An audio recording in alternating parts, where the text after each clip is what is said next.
Olá, você que está em mais um episódio do podcast Radar de Inovação.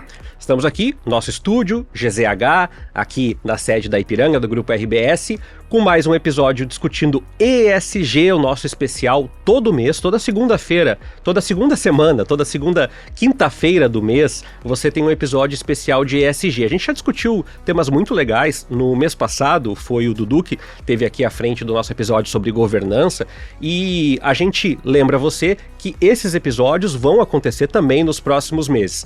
Antes de eu destacar um pouco mais do tema e falar um pouco dos nossos parceiros, eu quero agradecer a quem está nos acompanhando, seja pelo áudio, seja pelo vídeo no YouTube ou pelo Spotify, SoundCloud, e também para você nos acompanhar aos finais de semana, nas madrugadas, na Rádio Gaúcha. A produção aqui da Laura Borges, da Kizzy Abreu, e o Leandro Carvalho, aqui operando o nosso som e áudio e vídeo para que chegue na sua casa da melhor forma possível, mais um episódio do Radar de Inovação. E você também pode nos acessar e mandar ali o seu comentário, eventualmente trazer a sua contribuição. A gente sempre estimula isso também para você olhar os nossos episódios anteriores. A gente já falou muito de resíduos sólidos, a gente já falou de políticas ambientais, a gente falou de governança, a gente também falou de direitos humanos nas empresas, muitos assuntos que envolvem a realidade das empresas. Então vai lá nos episódios anteriores, no SoundCloud, no Spotify e também no YouTube, naquela abinha onde está podcasts, vai lá em Radar de Inovação, está sempre entre os últimos atualizados.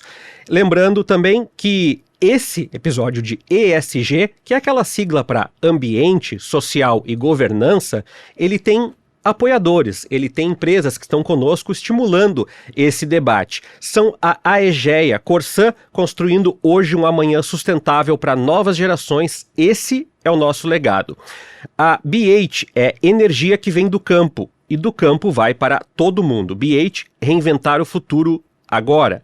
A Randon Corp segue reconstruindo amanhã pelo Rio Grande do Sul. E você já entrou na Renner hoje? Bom, esses nossos parceiros estão estimulando mais um debate sobre ESG. O meu convidado já veio aqui antes, mas ele veio numa condição um pouco diferente. O Elias da Silveira Neto, ele veio para falar num projeto chamado ESG Now, e a gente falou muito sobre o uso de tecnologia para pensar a aplicação de ESG. Hoje, o Elias vem numa outra aplicação do olhar de ESG, que é pela Ecovalor. A Ecovalor é, digamos assim, o guarda-chuva. Seria dentro da Ecovalor, dentro da RBS, assim tem as empresas menores, e a Ecovalor é uma consultoria que está há bastante tempo no mercado, discutindo ESG quando a gente nem estava usando tanto a sigla assim, né, Elias? Obrigado e bem-vindo novamente. Obrigado, Tércio. Muito feliz de estar aqui de novo, né? Acho que esse tema é tão relevante assim que a gente tem tanto para explorar dele, né? Muito feliz que o Grupo RBS e os parceiros proporcionam aí esse espaço para a gente conversar sobre ESG e sustentabilidade. E muito legal porque da outra vez a gente falou muito sobre como que os softwares podiam ajudar a mapear resíduos ou até descarte, uso de energia. E aí eu queria te provocar para pensar que a consultoria também tem um papel renovado. Vocês estão há mais de uma década aí na rua, no mercado, e dá para ver, olhando para o site de vocês, que a Ecovalor, ela deixou de ser uma empresa de gestão, de consultoria em gestão ambiental para ser ESG. Ou seja, não dá mais para descolar uma coisa da outra, né, Elias? Exatamente. Eu acho que a gente tem o tema ESG, ele tem um guarda-chuva extremamente amplo, né? E aí a gente precisa, de fato, explorar aí todas essas frentes, né? Tanto que a Ecovalor hoje, nós somos cerca de 35 profissionais, então nós temos especialistas aí nas mais diferentes áreas, né? Profissionais da área de carbono, da área de certificações, de estratégia, então realmente um público multidisciplinar, né? Um grupo de profissionais multidisciplinar para atacar todas essas frentes desse guarda-chuva extremamente amplo, né? Que vai do ambiental, saúde e segurança do trabalho, relações com comunidades, né? Governança. O pessoal em que vocês atendem, todo mundo já sabe que isso está conectado, ou o pessoal aprende quando vocês vão prestar o serviço? Porque essa é uma curiosidade que eu tenho. Tu falaste muitas coisas que às vezes nas empresas elas nem são no mesmo prédio, né? Então, vou falar de saúde do trabalhador. Bom, saúde do trabalhador é lá, na empresa, no consultório tal, que a gente tem tal coisa. Então, agora a gente vai falar de descarte de resíduos sólidos. Não, descarte é aqui com o pessoal do não sei o quê. As empresas não integram o olhar como vocês têm que integrar a olhar para a consultoria, né? Isso é extremamente interessante, assim, porque acho até, a gente fala, né, de ESG Normalmente um dos produtos, assim, uma das coisas que as empresas fazem quando começa essa jornada é uma espécie de diagnóstico ESG. E é tão difícil você avaliar uma empresa, por exemplo, uma empresa centenária, né? E você dizer que aquela empresa ali, não é sustentável, né? Ela já está há 100 anos no mercado, gerando valor. Como não é? A gente acha isso bem paradoxal, né? Então, assim, na verdade, e essa sensação de quem começa a trabalhar esse tema, né? Encapsular isso dentro do ESG, que na verdade a gente já faz muitas ações, né? As empresas, elas já fazem várias ações, só que essas ações, elas estão de fato espalhadas por dentro da organização, né?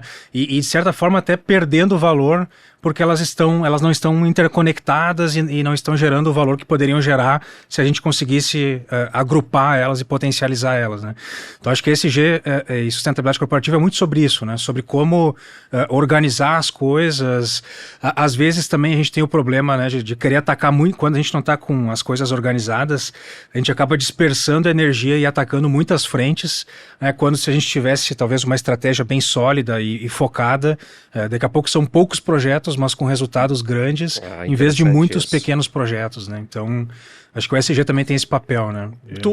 Eu fiz diferente da outra vez, que eu te provoquei para falar da ESG Now e depois do tema, porque, felizmente, a gente está conseguindo desdobrar. Parece que a gente já não tem que explicar as regrinhas das letras antes de todos os programas, porque já está treinando o ouvido para microempresas que achavam que esse tema estava distante. E eu queria te perguntar quando que a Ecovalor surge e como é que ela surge, qual é a história dela? Perfeito. A Ecovalor surge em 2013, aliás, perdão. Então são 11 anos aí de estrada. A gente surge numa época onde a gente começou a ter ali, de 2006 até 2010, nós tivemos aqueles diversos episódios de mortandade de peixes, né? Aqui na região metropolitana, nos Rios dos Sinos. E ali a gente começou a ter uma certa... um agravo da legislação, principalmente a legislação ambiental, junto às empresas, né? Porque a gente sabe que parte desses episódios ocorreram por problemas relacionados a descarte irregular de resíduos e efluentes, né? Então a Ecovalor, ela nasce com um viés ambiental e muito para ajudar as empresas então a fazer as transformações necessárias para se adaptar a essa nova legislação, né? Mais uma vez a gente aprendendo com a que dor, mudou, né? Muita coisa mudou e muda, né? Sem dúvida, o tempo inteiro a legislação mudando muito, né? Ambiental. Então a gente nasce nesse momento. E a partir daí a gente começa então com uma visão muito de inovação, assim, sempre procurando estar um passo à frente no mercado, entendendo, né, para onde que as empresas estão indo em relação a esse assunto. E ao longo do tempo a gente foi incorporando então, né, questões relacionadas ao social, à governança, até a gente se tornar uma espécie de um birô ali completo em relação ao assunto, né? Hoje as empresas têm olhado esse tema muito mais de forma estratégica do que só do ponto de vista de compliance, de regulação, né? Como elas podem conquistar vantagem competitiva, né? Ter algo a mais na hora de competir no mercado ali, utilizando as suas vantagens do ponto de vista, né, de ESG. Então a gente está muito nessa pegada, assim, numa pegada mais estratégica, mas sem abandonar também a base lá, que é conformidade ambiental, social e de governança, né? Eu já ia te chamar de ESG Now agora, mas é que a ESG Now tá dentro do projeto, tá, gente? Não tô doido. Eu já entrevistei o Elias, mas numa outra condição, com uma outra pauta, ainda dentro do escopo do ESG. E eu queria te perguntar, como que é uma consultoria? Assim, no sentido de vocês têm rotinas, vocês trabalham de acordo com o cliente, vocês têm reuniões. Essa é uma curiosidade que muita gente que contrata uma consultoria tem. Tá, vocês dialogam caso a caso, tem que ter alguém de governança, alguém de social e alguém de ambiente. Como é que funciona isso? Certo. Ao longo desses 11 anos, assim, talvez uma das coisas que eu mais aprendi foi que não existe receita de bolo, né? Não adianta, ainda mais quando a gente está falando de questões estratégicas, não adianta um consultor, né, sentar lá com os gestores da empresa e querer impor o seu método, acho que o principal é que não vai funcionar, né? Porque cada empresa tem a sua cultura, as suas peculiaridades, as suas ferramentas de gestão. Então hoje a gente tem, né, na consultoria, a gente tem um método, um processo padrão, mas ele é altamente, digamos assim, adaptável à cultura do cliente, né? E aí tem vários fatores, né? Fatores relacionados a se aquele cliente ele é um pouco mais arrojado, né? Disposto a tomar riscos, se ele é um cliente mais conservador. Acho que faz parte entender assim né, o perfil do cliente para a gente adaptar a comunicação ali para de fato chegar no resultado que ambos esperam, né? Então, a gestão ambiental ainda é o maior gargalo? De fato, sim, porque ela foi uma das que mais demorou para ser regulada também. Explorada, Mas o social, acho que a gente vem galgando pau a pau, social, principalmente relacionado a questões de direitos humanos, né? Então, o social vem forte também, e a governança, né? Hoje a gente não consegue trabalhar o tema sem ser de uma forma holística, assim, né? Então, normalmente tem um profissional da nossa equipe, né, falando de consultoria, que é uma espécie de gestor do projeto ali, mas ele vai envolvendo outras equipes que vão atacando todas essas frentes, né? Eu te perguntei no outro programa e eu vou reforçar a pergunta, por mais que alguém tenha assistido outro programa e está repetindo agora. Eu perguntei para o Elias da dificuldade dos profissionais da área. E na época ele tinha relatado que está melhorando isso, que já tem um grupo que está se especializando, mas eu quero te reforçar isso agora, trazendo esse olhar, assim, o quão complexo é meio que pegar o ônibus andando, assim, né? Tu já vai pegando e ele já tá arrancando, que é achar esses profissionais que estão em formação, mas o mercado que ele aprendeu ontem não é o mesmo de hoje, da semana que vem, do ano que vem, né? É bastante desafiador, né? Eu acho que essa multidisciplinariedade da área, eu acho difícil um único profissional ter a capacidade, dar conta de resolver. Precisa a gente ter um grupo multidisciplinar. E aí, para essas áreas mais de estratégia, a gente acaba, né, recorrendo a questões mais relacionadas à gestão, administração de empresas mesmo, gestão de projetos, né? Aí, para carbono, a gente vai ter mais engenharia química. Então, realmente, é multidisciplinar, e essas pessoas precisam conversar entre si e conseguir que tenha um ou mais profissionais que consigam, né, unir essas peças e amarrar elas e... fazer uma ata ali, né? Configurar tudo. E vocês, no dia a dia da empresa, vocês se deparam com desafios, e vocês provavelmente fazem esse diagnóstico, entregam para as empresas, mas uma curiosidade que eu tenho por exemplo, eu vou falar dos descarte de resíduos, que eu acho que pega quase todo mundo que está nos ouvindo, né? Daqui a pouco vocês olham e falam, olha, o ideal não tem como, nesse momento. E aí tu tem que escalonar da maneira possível. Ou nessa unidade não dá, mas nessa unidade dá. Como é que faz essa adaptação? Vocês têm que reconversar com os gestores várias vezes? Como é que é feito isso no dia a dia? Eu entendo que o papel do consultor, ele é muito de desenhar cenários e colocar os cenários na frente do gestor que vai tomar a decisão, né? Então a gente na Ecovalor trabalha muito nesse formato, né? Olha, você tem esse cenário otimista, cenário intermediário, cenário pessimista, os teus riscos e oportunidades em cada um desses cenários são esses, né? E você, de acordo com o seu perfil de gestão, vai decidir qual caminho seguir, né? Então a gente procura desenhar bons cenários para munir o gestor para tomar uma boa decisão. Então é mais ou menos esse o cenário, né? E assim, a gente eu tenho sempre que eu tenho oportunidade de falar muito disso, tem muitos desafios que as empresas estão enfrentando, né? Relacionados à gestão de resíduos, principalmente resíduos pós-consumo, né? Onde a gente não tem controle. Que hoje explica o que é o resíduo pós-consumo, Elias, pro pessoal. Certo. A gente tem o resíduo industrial, por exemplo, que é aquele que é gerado lá durante a atividade de produção industrial. Ele é um resíduo relativamente fácil de manejar, de gerenciar, porque ele está ali dentro da tua alçada, né? Você consegue dizer para o seu empregado separar ele de forma adequada. Claro, plástico, por exemplo, vidro. Isso, resíduos ali da atividade de produção. Agora, quando você vende o produto, né, o produto tem o seu tempo de uso ali, e aí quem tem a responsabilidade de descartar esse produto é o consumidor final, né? Aí você não tem controle sobre isso, né? Ao mesmo tempo que a legislação te impõe uma corresponsabilidade sobre esse resíduo pós-consumo, né? Então hoje a gente tem, né, parte significativa das empresas buscando entender como elas vão chegar lá. Acho que a cápsula de café é um pouco do exemplo comum que as pessoas falam, né? Isso, né? A gente tem legislação de logística reversa de medicamentos pós-consumo, né? Então a gente percebe assim a legislação buscando regulamentar todas essas áreas e as empresas buscando soluções. Então a gente tem hoje muitos desafios que não tem uma solução viável economicamente para elas, assim, sabe? Então, eu acho que mesmo que a gente apresentasse, né, alguns cenários para os empresários, hoje não existe viabilidade tecnológica, econômica para algumas coisas, né? Também então, é isso, né? Pô, o ideal é esse. Mas tem como fazer o ideal? Exatamente. Não, né? Exatamente. Então, aí eu acho que entra muito a questão da inovação também, né? Por isso que eu entendo que a sustentabilidade, o ESG, hoje ele é uma das principais fontes de inovação das empresas, né? Então, eu tenho um problema que não existe solução, né? Por que eu não abro esse desafio aberto para que eventualmente uma startup... gente... O cliente... Você já... Claro que tem a questão da Lei Geral de Proteção de Dados, mas se vocês acharem que uma empresa pode auxiliar outra, ou o case de uma empresa pode ajudar outra, vocês também podem fazer essa troca, esse intercâmbio. Com certeza. A gente está sempre buscando fazer essa comunidade, assim, entre empresas mais, né, com um perfil mais sustentável. E assim, a vivência tem nos mostrado que, de fato, é um pouco do que eu falei da vantagem competitiva, né? As empresas que estão desenvolvendo soluções que têm esse algo a mais, elas estão, nas disputas comerciais, elas estão sobressaindo, né? Se elas conseguem manter uma vantagem competitiva de preço, obviamente que o comprador vai escolher aquela... Né? A grande questão é o manter a competitividade de preço, né? Esse é o desafio, né?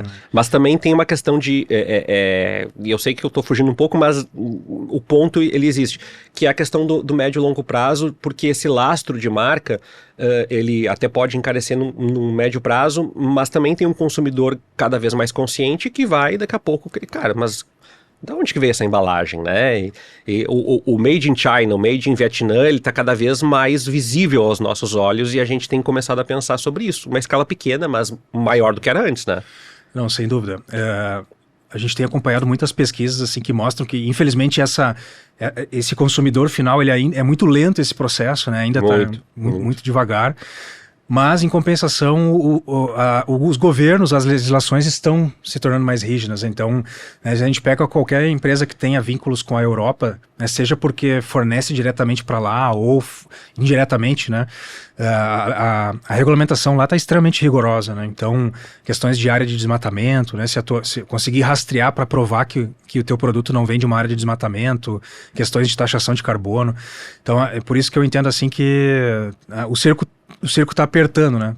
Talvez do ponto de vista governamental, corporativo, infelizmente pelo consumidor ainda vai não demorar tanto. Um pouquinho, mas e tem esse processo, e eu sempre agradeço muito o Elias e outros colegas que têm vindo falar de ESG, porque ESG é um tema que a gente está conseguindo colocar na agenda, mesmo quando as pessoas muitas vezes falam assim, não, mas se eu tenho uma papelaria, o que isso tem a ver comigo? Tem a ver contigo porque tem o laço da tua marca, porque tem o teu descarte, porque tem a maneira como tu te coloca, tem a transparência em relação a quem tu contrata, quanto tempo as pessoas têm ali, qual é a relação da tua loja com a comunidade, e às vezes é um pouco isso, né, Elias? As pessoas acham que ESG é lá em cima, na presidência, na gestão, quando na realidade ESG é na pessoa que está abrindo a porta para te entrar na empresa, é a pessoa que está te atendendo no telefone também. Perfeito. Eu entendo assim que as empresas, todas elas, né, elas têm feito um trabalho também muito de conscientização e educação, né, e isso em todas as suas camadas, né, desde a alta administração até, né, as pessoas mais no nível de frente. Isso.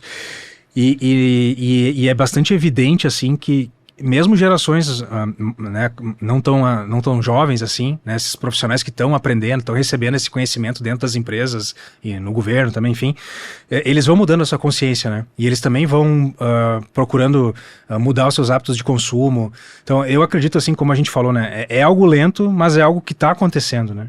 Então, me parece que mesmo pequenas, né, micro e pequenas empresas, elas também vão conseguir vantagem competitiva se elas conseguirem né, oferecer, incorporar isso na sua oferta. Né, então, acho que é algo inevitável e que inteligente. vai estar acontecendo. Eu já vou provocar o Elias para falar um pouco do cenário que a gente está passando, porque ele veio antes de toda a catástrofe climática que se avizinhou aqui no Rio Grande do Sul, e eu vou provocar ele um pouco para como nós estamos mobilizados enquanto comunidade sobre esse assunto, mas eu quero agradecer aos nossos parceiros por estarem aqui nos apoiando a discutir esse tema. A EGEA, acreditamos que o futuro se constrói com responsabilidade e ética em tudo que fazemos, investindo no futuro do Rio Grande com transparência, diversidade e impacto ambiental positivo. Corsã, nossa natureza movimenta o Rio Grande. B8 é energia renovável, energia que gera transformação, gera oportunidades, gera sustentabilidade. Somos um ecossistema circular em que tudo é aproveitado e reaproveitado. B8, reinventar o futuro agora. Instagram, @B8Energy. Instagram, @CorsãOficial. A Randon Corp, unidos à rede de solidariedade que se formou em nosso estado, a Randon Corp segue atuando em diversas frentes diante dos desafios enfrentados pelos gaúchos. Seguiremos juntos, reconstruindo amanhã pelo Rio Grande do Sul. O Instagram da Randon Corp é @RandonCorp e está buscando um estilo mais sustentável na Renner. 8 em cada 10 peças de roupa são feitas com matéria-prima ou processos menos impactantes ao meio ambiente. Encontre moda responsável no site, no app, no WhatsApp ou nas lojas. Bom, Elias, a gente estava falando aqui de cenários macro, e a gente citou os parceiros agora, para trazer esse tema. Te parece que um pouco do negacionismo climático, e eu falo isso no ambiente corporativo, se dissipou porque essas ameaças literalmente bateram a nossa porta? Algumas empresas perderam a sua estrutura, muitos familiares ficaram desalojados, a gente teve morte no Rio Grande do Sul, teve uma recuperação que está se estendendo de forma muito vagarosa até agora. E aí, essas duas pontas do processo, tu acreditas que acendeu esse alerta e te assusta, olhando como um consultor na área ambiental há mais de 10 anos, que esses eventos estão vindo com essa velocidade? A minha percepção é que sim, né, que eu acho que os eventos acabaram afastando aí qualquer tipo de incredulidade em relação ao que está acontecendo. A gente teve logo depois ali as questões das queimadas também, né? Então a seca, né, no norte e nordeste do país. Exatamente, acho que uma série de eventos, né, com um nível de intensidade e frequência muito maior do que o que a gente vinha enfrentando. Então eu particularmente nas andanças que nós fazemos dentro do ambiente empresarial, já não percebo, praticamente não encontro mais resistência em relação a esse ponto, assim. Mas o que nos preocupa de fato é se a velocidade com a qual a gente está andando, ela vai ser suficiente para resolver os problemas, né? E a gente até estava conversando aqui antes do programa a questão das COPs, né? Quantas COPs a gente já teve, vai ter, né? Com o tema andando a 80 por hora e as políticas andando a 25 por hora, né? Exatamente, e refletir isso para dentro da legislação também dos países, né? Aqui no Brasil, né, a gente já está discutindo aí há quantos anos a questão de um mercado regulado de carbono, né? De estabelecer limites de emissões para as empresas. Então, a velocidade, infelizmente, ela tá lenta, assim. Eu acho que torço para que a gente consiga reverter isso e mudar a marcha disso. E eu também, finalizando assim, eu entendo que o governo ele tem um papel fundamental nisso, sabe? Por mais que as empresas tenham feito esforços voluntários, né, chega um momento onde precisa ter a mão do governo estabelecendo ali, né, a legislação, até para garantir um ambiente competitivo, né, onde todos são obrigados a fazer aquele mínimo. Então, entendo que o governo também vai ter que acelerar o seu passo, né? Bom, só reforçando aqui, eu vou reforçar o Instagram das marcas apoiadoras aqui do programa para seguir, é @CorsanOficial, Corsan Oficial, @BH Energy, se escreve BE8 e a palavra Energy no final, Randon Corp, @Randon Corp e Lojas Renner, @Lojas Renner, com 2 N's, tudo junto.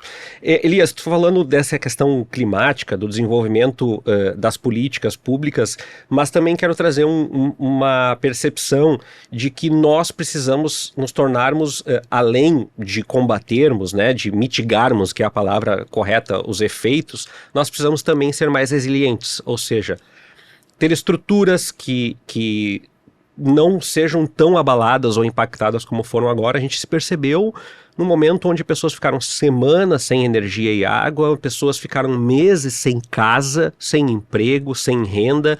E essa construção da resiliência ela tem que ser feita enquanto nada do restante para. Ou seja, tu tem que construir a casa antiga enquanto a tua casa nova foi alagada. Construir a casa nova enquanto a antiga foi alagada. Como que conversa com um investidor ou com um empresário muitas vezes sem recurso para alertar, diz, olha, precisa resolver isso, né? Perfeito. Eu tenho a visão também que acho que a gente culturalmente, né, enquanto cidadão, assim, a gente também historicamente no Brasil cobra muito pouco, né, os nossos governantes, né? Então eu acho que passa por isso também, pela certa conivência nossa em relação à falta de ação, né, e prevenção. Então acho que passa muito por isso também.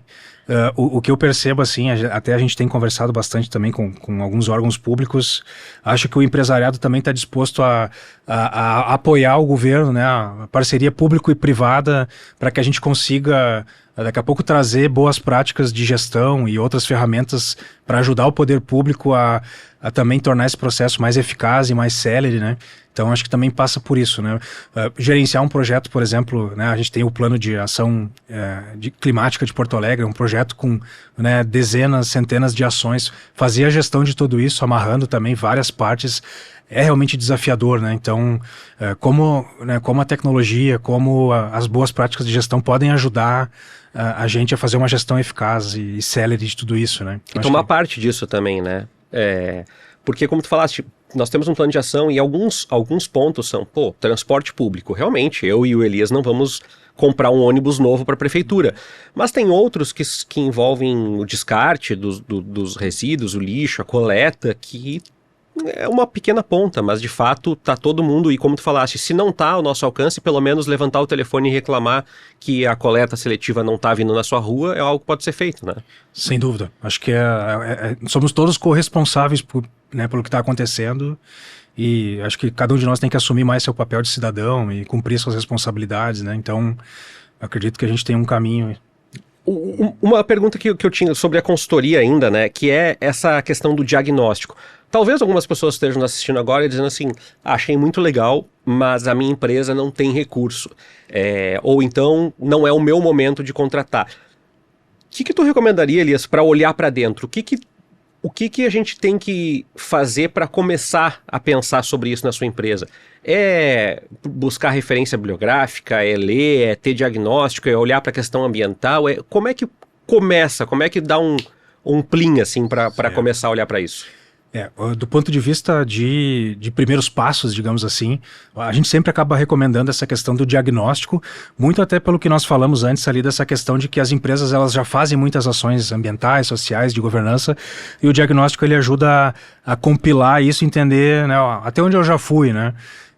E aí também, né, traçar planos de ação para suprir as eventuais oportunidades de melhoria e não conformidades.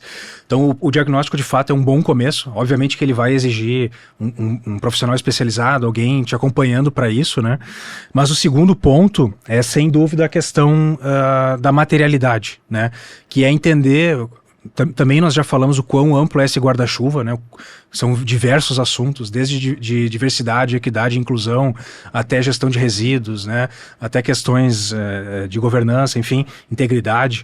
Então, entender desse universo de temas, quais são os temas que realmente são prioritários, não só para a empresa em si, para os donos da empresa, mas para os stakeholders, né, que são as pessoas que são afetadas por aquele negócio. O cliente, a comunidade, todo mundo, né? Exatamente, assim, então eu acho que a materialidade é sempre o ponto de partida, entender os temas materiais, e a partir dos temas materiais, aí sim, desdobrar uma estratégia, né, uma estratégia ESG, definindo objetivos e compromissos públicos, metas, indicadores para monitorar essas metas, planos de ação, a parte da governança da sustentabilidade também, né? Quem são as pessoas que vão se responsabilizar por fazer isso de fato acontecer. E aí, como você falou, Tércio, a gente obviamente parece algo de grandes empresas, né? Parece algo que uma pequena empresa que está lutando ali para sobreviver. Não tem nada a ver com isso, né? Mas a gente tem visto tantos novos negócios, pequenos negócios, que já nascem com esse viés, né? Então o plano de negócio, o negócio em si, ele já é pensado a partir dessa perspectiva, né? Como eu posso daqui a pouco produzir tal produto ou fornecer tal serviço, já trazendo esses atributos de sustentabilidade com ele, né? E como isso eventualmente pode me diferenciar do concorrente que não faz isso, né? Então... Tu falou isso no nosso programa anterior, que foi sobre a ESG Now. Tu comentaste uma coisa e eu queria que tu trouxesse de novo isso. Não é o objeto nem da ESG Now, nem da Ecovalor chegar e dizer assim, olha, eu vou te reverter tanto em dinheiro, tanto, mas... Às vezes vocês diagnosticam, inclusive, desperdícios de recursos, tempo e energia que são dinheiro que a empresa gasta e que não tem, né? Dizer assim, mas eu tô tendo muito problema com isso. Sim, mas tem um desperdício, já que está sendo feito isso aqui, e o output ali, a saída, está gastando o mesmo recurso de novo. Vocês encontram isso nos diagnósticos, né? Sem dúvida, sem dúvida. Acho que alguns elementos que são negligenciados, digamos assim, no dia a dia, né? A questão, às vezes, até pegando uma empresa de calçados, por exemplo, né? Vai pegar uma peça ali de couro ou de algum tecido, né? A forma como tu faz o recorte, enfim, as empresas acabam, às vezes, negligenciando isso, né? E quando você vai colocar um olhar ali, daqui a pouco, de redução de resíduos, acaba identificando também uma oportunidade de melhor aproveitamento. Então, só um exemplo simples, né? Mas, sim, tem N situações como essas, mas, de fato, medir o ROI, né? Que a gente fala, o ROI do ESG, ele é algo complexo, né? Tem bastante pontos intangíveis, assim, mas basicamente todos os clientes que a gente acompanha aí, né, há 8, 10 anos, todos eles, ao final da jornada, comentam que estão tendo vantagem competitiva, ou conquistaram novos clientes, ou cresceram dentro de clientes atuais, por estar entregando algo a mais, digamos assim. Como que publiciza isso, Elias? Porque tem uma questão ética, até tem uma expressão chamada greenwashing, né, que é o pessoal fazendo aquela campanha que vai pra rua ou lança aqueles relatórios de sustentabilidade bonitões, assim, que são brilhosos. Para quem não sabe do que eu tô falando, às vezes tem empresas grandes, inclusive multinacionais, que lançam os relatórios de sustentabilidade que são dessa grossura, assim, tem umas 500 páginas, e que nem tudo aquilo ali de fato se confirmou, ou que tu diz que a ação foi lançada e não teve impacto nenhum na realidade. Como é que publiciza isso sem que pareça que essa é uma ação meramente para venda ou para marketing? Certo. O relatório de sustentabilidade hoje é o veículo mais, né, tradicional para comunicar essas questões, né, do ponto de vista corporativo. Só que a gente tem percebido, esse é um dos serviços que nós atuamos, inclusive na Ecovalor, e a gente tem percebido uma certa mudança nesse processo, assim. Porque, de fato, né, o consumidor final, né, alguém que não é da área, ele não vai reservar um tempo para ler lá 100 e poucas páginas chatas, né, de dados e gráficos, né? Então, como adaptar a comunicação disso para que chegue mais longe e de uma forma agradável, né? Então, talvez dê para separar esse assunto de duas formas, né? A comunicação eficaz, o marketing, eventualmente, né, daquelas ações, mas eu acho que a gente só chega nessa ponta se a gente tiver a garantia de que esses dados, de fato, são dados, né, críveis, confiáveis, né? Exatamente. E aí tem uma série de ferramentas, né? A própria, como a gente, né, na Ecovalor acabou desenvolvendo uma spin-off, que é a YesTNow, que é um software. Então a tecnologia já está ajudando a trazer dados mais confiáveis e amarrados com evidências de conformidade, né? Então, por exemplo, a empresa X está dizendo que consumiu tanto de energia. Se a gente for a fundo nisso, vai ter lá uma evidência que atesta aquilo ali, né? Documentos, enfim. Mas também tem a questão da verificação de terceira parte.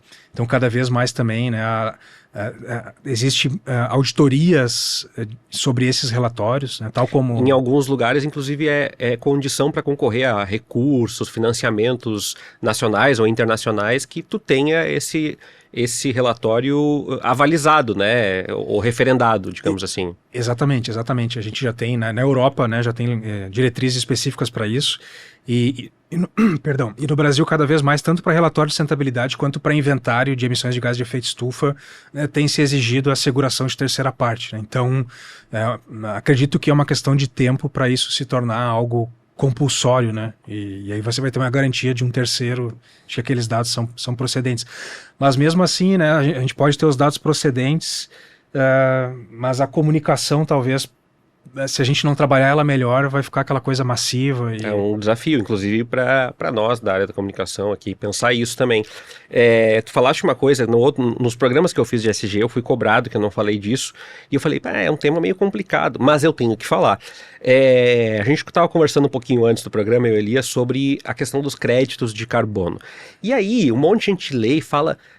Eu não entendi nada disso, ou eu não tenho nada a ver com isso, quando na realidade os créditos de carbono, do ponto de vista da aplicabilidade, talvez seja mais prático do que efetivamente a explicação subjetiva dele. Explica o que é crédito de carbono e como é que se trabalha com isso hoje e no mercado de ESG, de consultoria ambiental, Elias. Certo. Esse tema é extremamente importante, né, porque a gente está no limiar aí da aprovação do mercado regulado de carbono no Brasil, né? Inclusive as notícias são de que isso ocorra antes da COP29, agora no Azerbaijão. Então a gente deve ter aí a regulamentação disso no Brasil.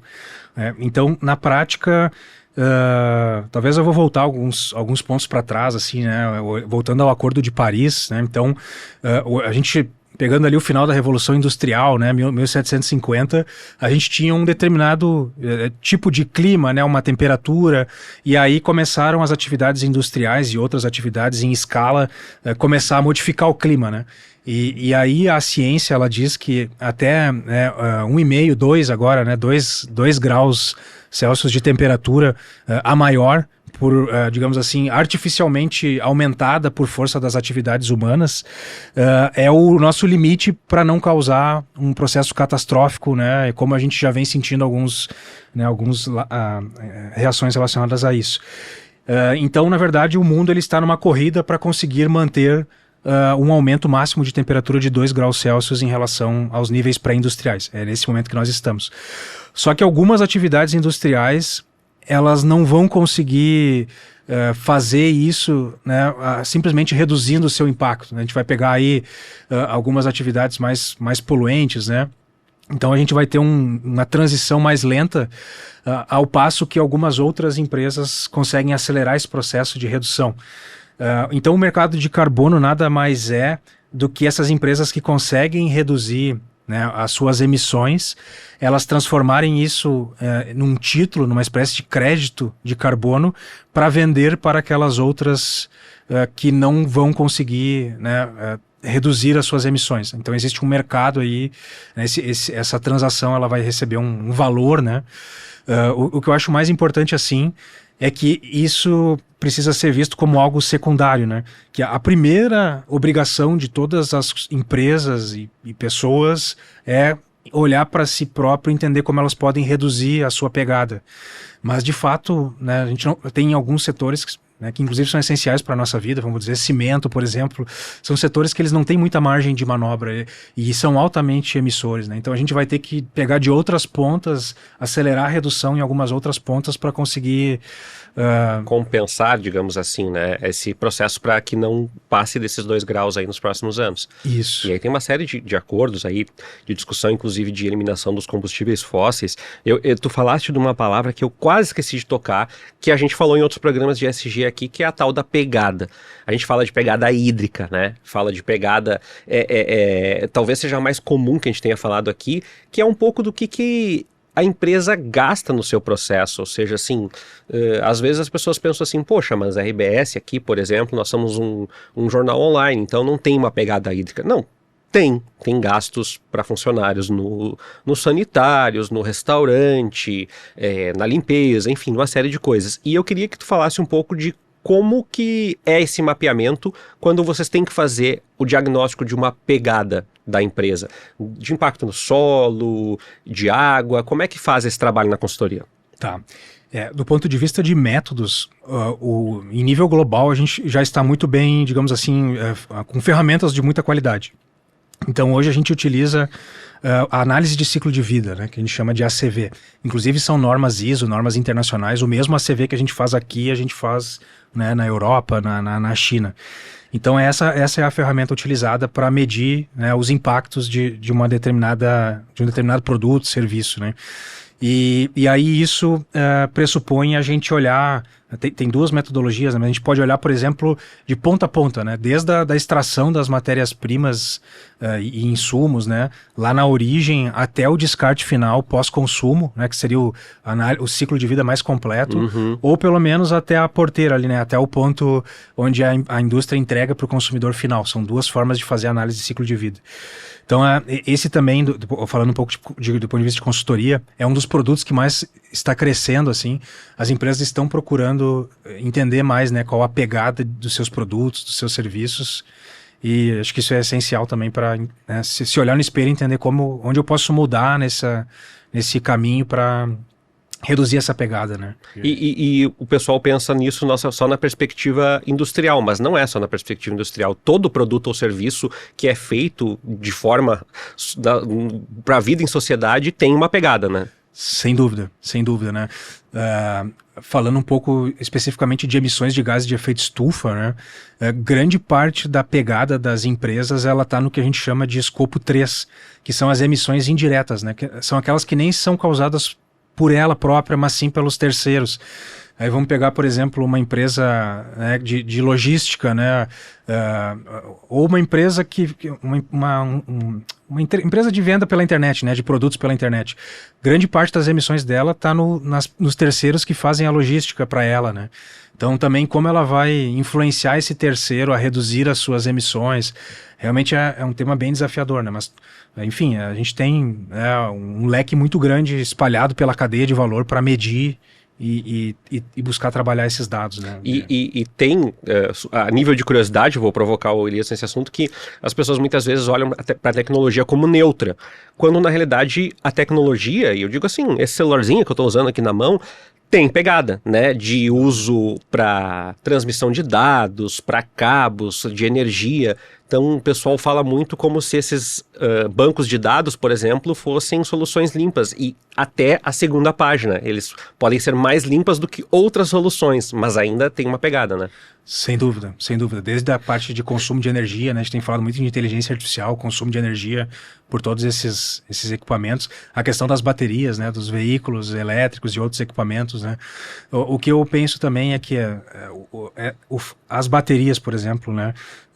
A gente também já está acostumado na medida que os desafios vão surgindo, por exemplo, como reciclar uma bateria, como reaproveitar os componentes dela.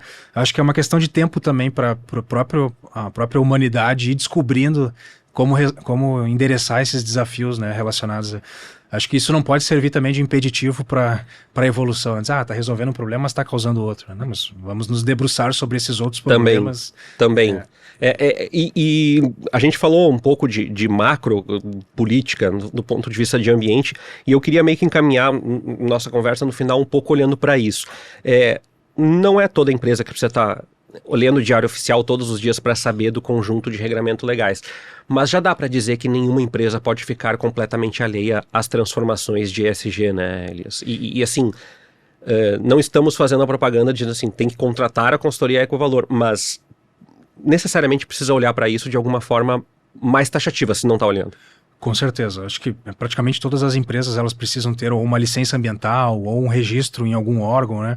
E ali, a própria legislação em si já está cobrando dela, né? Eu entendo que quem está fazendo isso, quem não está, digamos assim, monitorando os riscos que a legislação oferece para ela, né, seja do ponto de vista ambiental, social, de governança, está colocando seu próprio negócio em risco, né? Porque a gente tem, de fato, uma legislação cada vez mais rigorosa e com penalidades e consequências cada vez mais pesadas para quem não observa isso, né? Então, e eu acho bacana também que, como a gente já falou antes, a questão para quem você está vendendo, né? Se você tem uma relação de venda empresa para empresa, né, o seu comprador está cada vez mais atento, né, à conformidade do seu fornecedor. Então, de fato, as empresas que não se atentaram para isso vão perder, né, mercado. O Elias tocou uma questão aqui que não envolve só o ambiental, não é só o E do ESG, porque daqui a pouco é aquela empresa que teve um escândalo porque tem uma prática de assédio moral com seus colaboradores, ou aquela empresa que não publicizou que tinha dado um problema no balanço do ano passado. Isso também tem a ver com a sigla, né? Sem dúvida, né?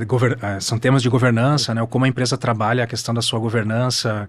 A gente tem muitos problemas também, muita questão ligada à integridade, né? Ética, conduta.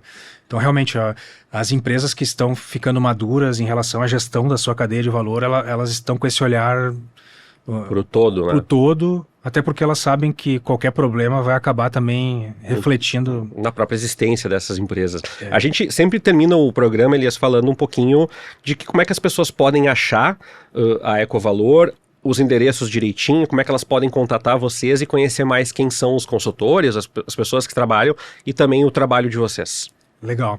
Bom, o nosso site é www.ecovalor.eco.br, nas redes sociais Ecovalor, né, @Ecovalor.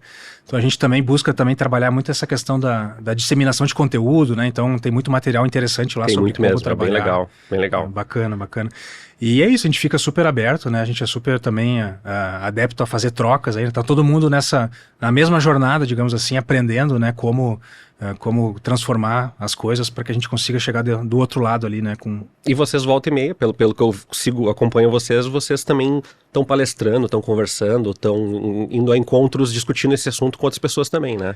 Sem dúvida, a gente tem uma participação interessante também no próprio Salt Summit, né? Ajuda ali no processo de pegada de carbono do Salt Summit. Muito legal esse processo. Isso, e vários, né, a gente está sempre buscando aí interagir com os fóruns, né? Eu acredito muito que a gente está num caminho de genuína mudança das empresas e do poder público em relação a esse assunto. Acredito que a gente, né, se a gente conseguir acelerar, a gente tem boas probabilidades aí da gente conseguir mudar o cenário, né? A gente já tem uns, não lembro agora, uns 70 e poucos episódios de Radar de Inovação, que é muito legal, e a gente se sente um pouco parte disso também, porque quanto mais gente trouxer assunto, né, quanto mais gente ler sobre o assunto, quanto mais gente se cutucar a fazer isso, que eles falou, mas e a empresa que eu comprei o meu tênis, e da onde que ela é? E essa caneca, da onde que ela veio, né? E por que tá com essa etiquetinha aqui, né? Por que essa custa tão mais que a outra? Então vamos pensar algumas coisas desse processo. Sem dúvida, onde a gente mais está devendo, né? Nós, como consumidores finais, exercendo o nosso papel de cidadania em relação a isso, né? Acho que é... Muito legal. O Elias da Silveira Neto, CEO da Ecovalor, veio falar antes do SG Now, que é um projeto dentro da Ecovalor. Te agradeço e fica para a gente conversar. Felizmente, o assunto tem muita coisa para conversar. Infelizmente, nem sempre os assuntos são tão confortáveis assim. Mas te agradeço mais uma vez por ter comparecido aqui no estúdio. Muito obrigado, Tércio. Obrigado. E eu agradeço a ti que ficou até o final de mais um episódio sobre ESG, esse tema que a gente gosta tanto.